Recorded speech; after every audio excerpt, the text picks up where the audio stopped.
Evan Knappen. And I'm Teddy Knappen. And welcome to Gun Lawyer.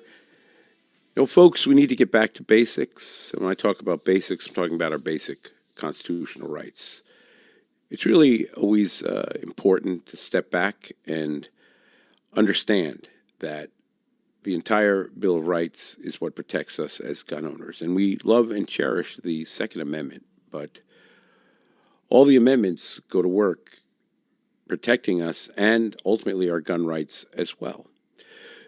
And directly tied in is, of course, our First Amendment rights, freedom of speech, ability to communicate as we do on this show. Fourth Amendment, protecting our property search and seizure from the government. Fifth Amendment, against self-incrimination. Sixth Amendment, for example, right to an attorney, the very thing that Gun Lawyer is about.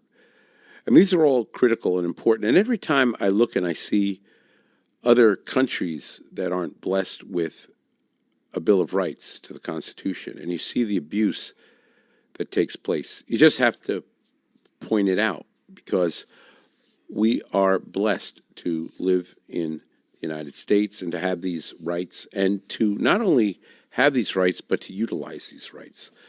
So I was just caught a story here that I want to share with you, and this is from Bearing Arms, and it is about, the title is A UK Man Arrested for Possessing Gunpowder Recipe. It's by Tom Knighton. And, you know, this article is based off an article that appeared in the UK Defence Journal by Craig Langford, and it was dated November 2nd. Get a load of this, folks.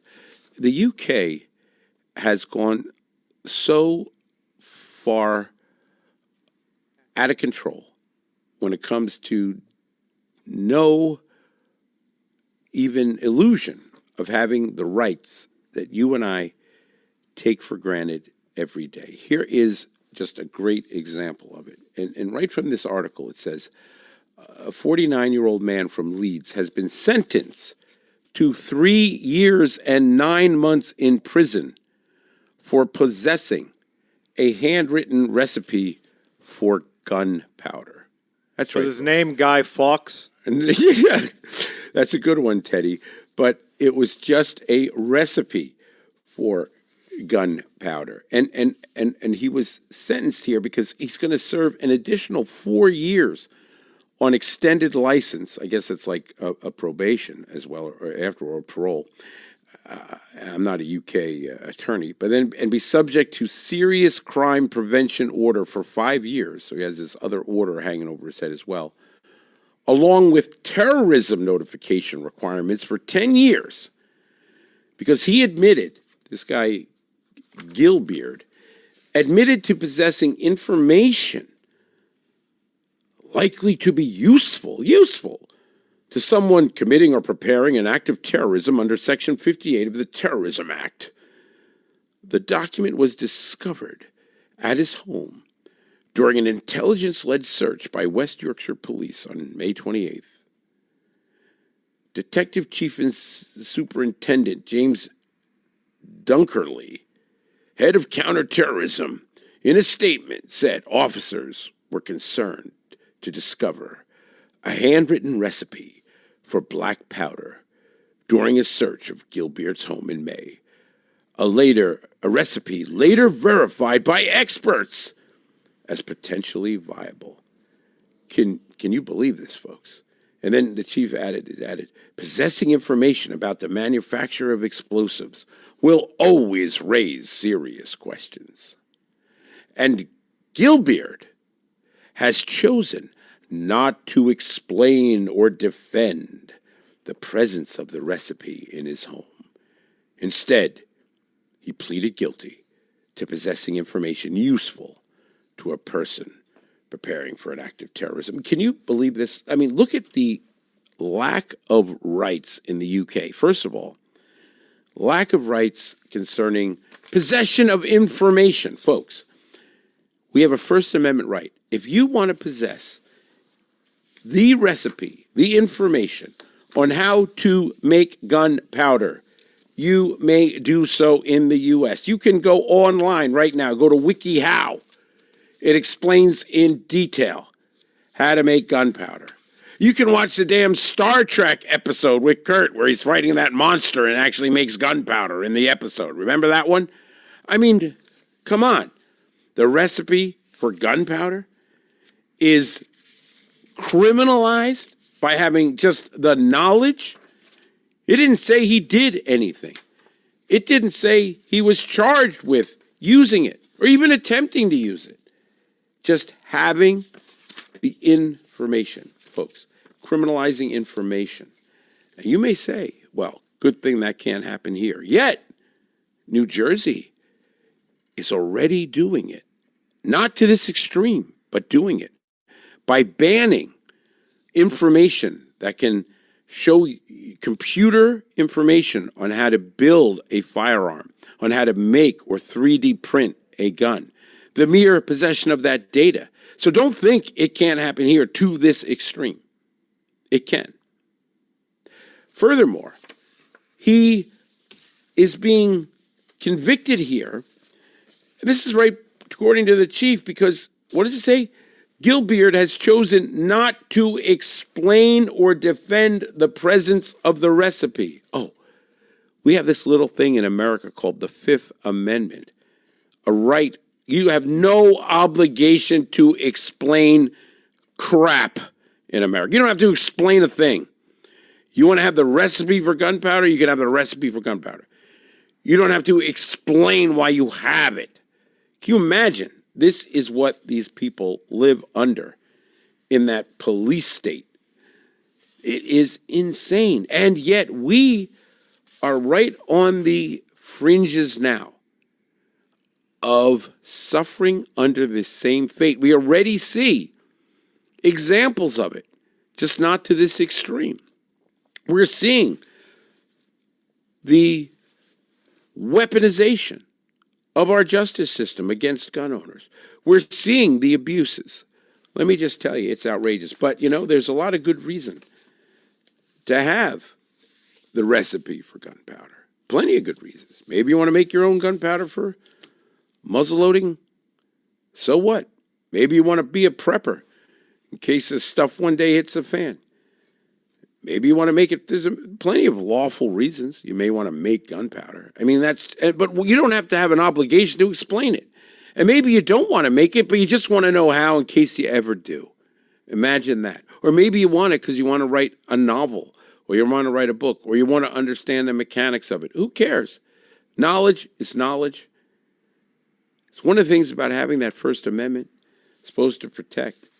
And there's a lot of really fascinating information out there that as gun owners and folks that want to protect their rights and want to prep and prepare, there is really a lot of books out there that essentially they try to suppress but can't because we have the First Amendment right. I will say this also kind of reminds me of I think it was a Supreme Court case where I think it was a newspaper that put out how to make like an atomic bomb. That was their whole, I remember, and that was a very famous, I'm trying to remember the name, but it was the push where they basically outlined how to do it, and they went after the newspaper. And one of the arguments was it seemed highly unrealistic for someone to create an atomic bomb. So I don't know if they would ever try to use that and say, well, it's really realistic because it's super easy. So I don't know if that would at least protect or provide some safeguards. The hard part is getting, of course, the uranium. Except if you remember from Back to the Future, the Libyans, right? The Libyans, because they, But this is, So, I mean, the science of building an atomic bomb even is out there, but doing it's a whole other thing. And anyway, I'm not even talking about weapons of mass destruction. We're just talking about good old gunpowder here. Just gunpowder. And criminalizing and years in prison for simply having the recipe for gunpowder. I mean, it's just insane if you think about it. But yet, New Jersey is not that far from that. And that's the scary part. It really is. I mean, they have there are laws on the books now in Jersey that regulate firearm information. Regulate it to the degree of what you can literally have and download and possess in that data form. Now, so far they haven't extended it to printed material. And of course, when you have a printed book, it's not in data form. Now, you can, of course, go online and you can find all this information online very easily. How to make gunpowder, like right there in WikiHow. All the steps, right in WikiHow. Everything you need to know to make gunpowder, right there, in easy to read, easy to understand steps. But there were books that have been prevalent out there. Probably some of the best books were the improvised munition black books. Now, keep in mind, these books were originally made by the U.S. government, the Frankfurt Arsenal. And Desert Publications reprinted them, and they put them out. The Desert Publications are probably the best versions of the Frankfurt Arsenal government manuals. And these were improvised munitions black books that literally tell you how to make gunpowder, how to make primers, how to make guns, how to make explosives, how to make everything. Everything's in those books. How to do it by improvising to make them. This is U.S. government material out there because it's not copyright. It can be reprinted and put out there because government doesn't have a copyright on what they do. And this is information that is and may be of interest to preppers. I mean, if you've never looked at the black books, they're really cool. They're really interesting. They're fascinating. And they were designed so that if our forces were in countries and jurisdictions and such where weapons weren't readily available, that you could train, the folks fighting with us to fight the enemy, and how to make these things. I remember way back in college when I wrote a column in college. I took a page out of the black book that showed how to build. This is way back. We're talking probably over 40 years ago now, folks. I took a page out of the black book, the Frankfurt Arsenal black book, the government FM, right on it, that showed how you make a 9mm pistol out of a pipe and wood. And it was the government information on how to do it with illustration. And we printed it in the college newspaper and wrote the best argument against gun control. Because look, you can always make a gun. And needless to say, that did cause a ruckus that was printed. But there it is. It's information. It's information. And now, what's interesting about that statement that I made as an editorial decades ago in college is actually proving out to be true, because today, with the advent of all the printing and 3D printing and do-it-yourself and improvised guns that can become just as effective and made as normal guns, the gun rights suppressionists are freaking out because it defeats their plan of disarmament, right? Doesn't it? So isn't that what the ultimate idea was anyway behind it? So this is what they're trying to suppress. They don't want the ability to have guns, no less guns, that can be made by individuals and individuals being able to fend and protect themselves. And they want to require that the only gun you can possess is made by a manufacturer in America, that they can regulate and control and register and know. But does that really add to our freedom? I don't think it does. I think the idea of being free is government not having that control, not having that knowledge, not knowing. That's what becomes a check on the tyranny. And that's what our founding fathers envisioned when they put our Second Amendment in. I mean, look at what's going on in the UK. Look at not only the crushing of their rights, but the crushing of the soul of their country. Look at what is going on there. You can see that these policies are leading to. It's leading to a place I wouldn't want to live in, that's for sure. And yet, New Jersey isn't that far behind in reality. So the fight is on. The fight is on for our rights. But if you want to protect yourself, why not have information that you have, that you want to keep, just in case? It's good to have information. Information, knowledge is power, as they say. And there are a lot of sources and resources out there for you to have the knowledge. And it's something that is, in effect, part of our First Amendment rights as well as our Second Amendment rights. And let me tell you about our good friends at We Shoot. We Shoot is a indoor range in Lakewood. It is a range where Teddy and I shoot, get our training. We Shoot is a fantastic place. Make sure you pay it a visit. We Shoot is located in Lakewood, conveniently off the Parkway right there in central Jersey. You know, these ranges are resources. These are great resources. We need a place to shoot. If you don't have a place to shoot, it's hard to exercise your rights. And they are a premier provider of that very resource that we need.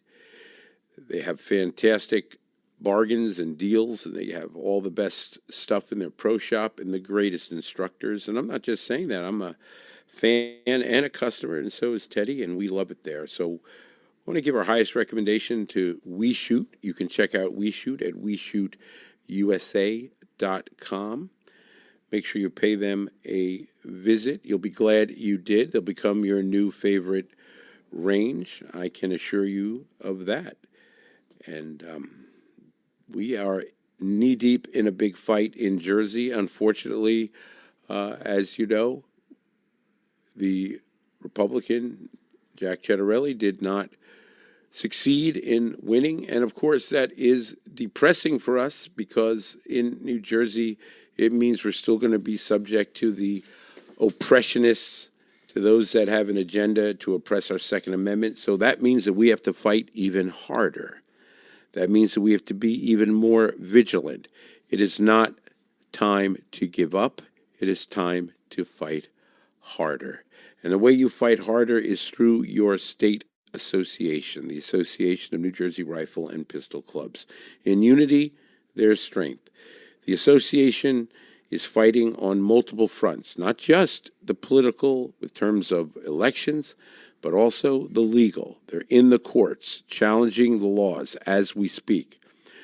We are part of a number of lawsuits challenging the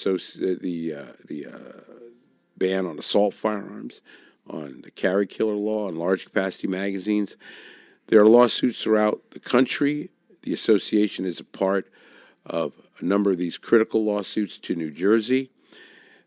This is major for us to have this group defending us, and you need to be a part of it. This is how we're going to see the change. And believe it or not, as depressing as it is that we were not successful in changing the governorship to a governorship of Jersey that actually supports and defends the Second Amendment, we still are making progress, and we're making progress judicially. And we have the Supreme Court now having taken 2 cases that will be decided, 2, not just 1, but 2 Second Amendment cases, and we're going to see even more. And these are the groups that are behind these lawsuits to help expand our rights and expand our Second Amendment. So make sure that you belong to the Association of New Jersey Rifle and Pistol Clubs. It's anjrpc.org. You'll receive their news alerts and email alerts, and you'll be able to take action and be aware of the shenanigans taking place down in Trenton. I also want to remind you to make sure you own a copy of my book, New Jersey Gun Law, the Bible of Jersey Gun Law. It's over 500 pages, 120 topics, all question and answer. I will be shortly putting out an update because we're going to be facing some laws that I expect to proceed. We got a big fight on our hands, and it's going to be pretty bad if these laws do pass. So brace yourselves and make sure you protect yourselves now, because New Jersey's gun laws are an insane matrix of which many traps are out there for law-abiding citizens to be turned into criminals. You want to learn how to navigate that system. I've written that book for you to do that very thing. So go to evannappen.com and get your copy of New Jersey Gun Law at evannappen.com. You'll be glad you did. And when you did, scan the code on the front, and you will get into our free private subscriber base, and you'll get updates, and you will also be able to access the 2025 comprehensive update that includes a standalone chapter on sensitive places. Really good stuff, important stuff. So, Teddy, what do you have for us today in Press Checks? Well, as you know, press checks are always free. And look, we had the big election night, fine. So I thought maybe a nice palate cleanser would be good, and check out our good buddies at The Trace and see what latest insanity they're trying to pump out and convince people of. And I found one that I couldn't. I had to reread the title because I thought it was. I thought it was a Babylon Bee, to be very honest. How do you prepare kids for possible school shooting without traumatizing them? Yeah. So to give you a little bit of anyone who went to school, the shelter in place, get down, go under the desk, the very classics, move to the corner. They are now looking at trying to find other means without traumatizing the children. This is their focus. And this is an article by Chip Brownlee. Proponents say the drills teach situational awareness and can save lives, but research is far from clear on whether the drills actually make students safer in a real emergency. Wonder if there's other solutions that could be done to help stop school shooters. Moving on. What experts seem to all agree upon is the drills have potential to traumatize students rather than empower them, especially when the school uses realistic simulations like fake gunfire or deception, which I remember going through school. I didn't hear my principal firing off a blank gun as he's wandering through the school, but the utter insanity that these people come up with. They report that active shooter drills can still be especially difficult for students, teachers, and staff who experience violence in the home. Oh, yes. Gotta, that's the bigger. See, you see them writing about that where we gotta deal with, this is their push again, red flag alert. This is their violence in the home. They always like to go for that instead of addressing the actual issue, which is, I don't know, school shootings. But, as they go in from there, they go through following up messages from texts. About 20% of the students feel the drills made them scared. 13% feel that they were stressed or anxious. During a quote-unquote active school shooting, they may feel anxious. God. And this is the one bit that I absolutely, what really takes it away from me. The answer, they say, according to, we don't really know what makes drills effective. They admit it. They have no answer. They try to say, like, some schools say we need to have sit-downs, other wide variety of actor schools define, carry them out, have communications with this kid, have simple classroom conversations without addressing the actual school shootings throughout the article. I mean, things like actual security. You mean something like that, like actual security in a school? Imagine that. Imagine arming the teachers. Yeah. Oh. Did you ever talk about arming the teachers, Teddy? Oh, thank you for bringing that up because I certainly did. And I actually wrote a paper in my high school and my teacher was aghast at the very idea of me suggesting he be armed during an active school shooting. How dare you suggest that a teacher be armed? Yeah, it's one of those where I'm very much disgusted. And funny enough, I even found this from Get Safe and Sound, the armed guards in school statistics, which, by the way, in 2023, at least 60% of them have one security staff and one armed officer. And for high schools, it's 82.1% have at least one or more armed security on their campuses. So very clearly, there is a push for armed security, actual solutions, but I will give Texas credit. This comes from the Texas Tribune. The Texas Republicans wanted to arm school teachers, and they actually created what's called the School Marshal Program to allow educators to carry weapons inside. And this is the heart of the issue, and this actually addresses the facts.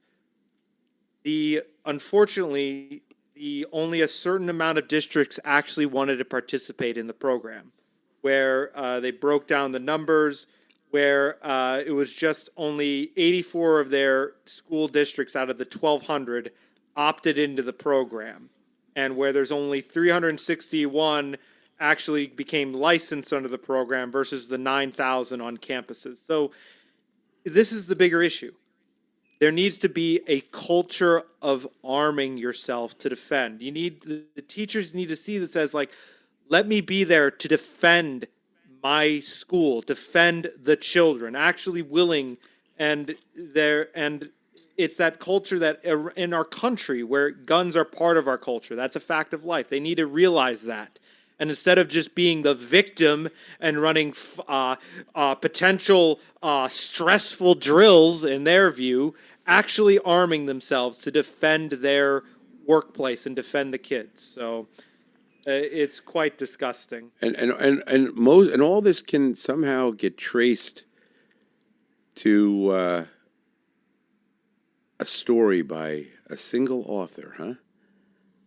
Way back. Who was it, Teddy, that helped inspire these school shooters? Who was one of the number one inspirations? That's very simple. Stephen King, of course. Stephen King, Rage. Yeah. The book Rage. Which he's already crashing out online after all the other insanity. Now, when he wrote Rage, he had a different name, right? What was his? Oh, yeah. I forget the name, but Bachman? Yeah, he's something along the line, Bachman or something. Richard Bachman. He knew what he was writing, but of course he tried to hide it. And by the way, he pulled that book off of shelves after admitting it has nothing to do with school shootings, even though he pulled it off the shelves. So, but yet, all take these that as you will. How many of these school shooters have been found with that book, Rage? I remember a good chunk of them. We could pull back the article when we first talked about it, but this is the other part I will address. And this is catching on because, of course, now every town jumped on it. Every town research. Arming the teachers introduces new risk into schools, where they list off their reasonings. Teachers cannot and should not be expected to perform their job as a trained law enforcement officer. Okay, first off, what the police are doing? What, shooting about 50 rounds for their qualifications? Trained. Are you? Yeah, that training. You mean the teachers can't go to the range and do 50 rounds in a range, or to just get be on taught paper? Very important training for this particular situation. They don't have to go out and be law enforcement officers, which can require training in many different areas. They just need to be trained for this one scenario and how to deal with it. And that's the problem here with the Trace and with the anti-Second Amendment crowd, is that they constantly reject actual solutions to push their agenda no matter what. So they can't say ever that having a gun would actually be helpful. Can't ever say that. Can't ever admit that. Nope. Do every kind of song and dance and workaround they possibly can come up with to ever say that actually having a firearm was a good idea. They never do that. So this is why you see these false arguments come out of them, these laughable statements come out of them, when the reality of what is demanded in the face of violence is violence. And they want to call it gun violence as a pejorative, but guns themselves are not violent. It is people who are violent, and violence can be good and violence can be bad. And the way you stop bad violence is with good violence. And that's a reality of a violent world. Okay? There's good and there's bad. And if you refuse to acknowledge it, if you refuse to admit it, then what you end up with is good people suffering instead of being protected. And that's what we see happening. And that's what they help to continue. They continue with their lies that end up costing people lives because real solutions then don't get implemented. And that's the real shame of it is because they just politicize it. And to really dive it into the politics of it, the American Federation of Teachers and the National Education Association, the teachers' unions, they are the ones who are pushing back and saying, don't arm them. So you see the culture right there. It's the elitists of the unions, all the heads of the administrators, these ones, because they know they want to keep having mass shootings because that's their blood dance. That's the only way they will ever win. They'll ever push for gun control is they want more mass shootings, and that's a fact. It kind of seems that they do. They look forward to it for political because they want no, they want nothing more than to have some other rallying point at whatever the cost may be. It's pretty disgusting because all it takes is any act that becomes newsworthy. Within seconds, they're blaming guns. Even if guns aren't involved, they're blaming guns. They just jump on it any chance they get. Everything is just a political vehicle to try to oppress our rights. And we have to stand up and say, you're wrong. And that's why we're here doing this very podcast. And one of the other reasons we're doing this podcast is because we like to talk about the GoFu, which is the gun owner F-up. And GoFus are expensive lessons that individuals learn that you can now learn for the cheap. You get to learn them for free because you're listening to Gun Lawyer. So, Teddy, what is this week's GoFu? You know what the GoFu is. What is it? The GoFu, it is about when individuals fill out applications and what happens. Oh, yeah. It's falsifications. Yeah, that's always the big issue for people is never falsify on the form.